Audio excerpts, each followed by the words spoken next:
ایک شخص کی 2 بیٹیاں تھیں۔ اس نے ایک بیٹی کسان کو بیاہ دی تو دوسری بیٹی کی شادی کوزہ گر مٹی کے برتن بنانے والے کے ساتھ کر دی۔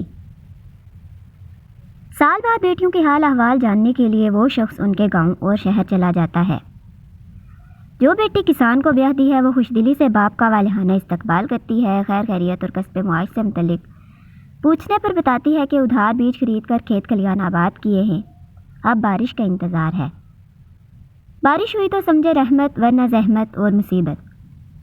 وہاں سے رخصت ہو کر کمہار کی بیوی کے پاس پہنچتا ہے۔ بیٹی باپ کا خوب استقبال کرتی ہے، خیر خیریت اور کسب معاش سے متعلق سوال پر بتاتی ہے کہ بڑی محنت سے کچھ برتن بنا کر سوکھنے کے لیے دھوپ میں رکھے ہیں، اب بارش نہ ہوئی تو اللہ کا کرم، بارش ہوئی تو زحمت اور مصیبت۔ وہ شخص گھر پہنچتا ہے، بیگم دونوں بیٹیوں کا حال پوچھتی ہے۔ وہ جواب دیتا ہے کہ بارش ہوئی تو الحمدللہ اور اگر بارش نہ ہوئی تو بھی الحمدللہ۔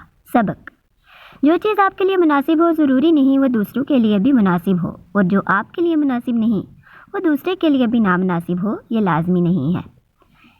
ویڈیو اچھی لگی ہو تو لائک کریں، چینل کو سبسکرائب کریں اور بیل آئیکن پریس کریں۔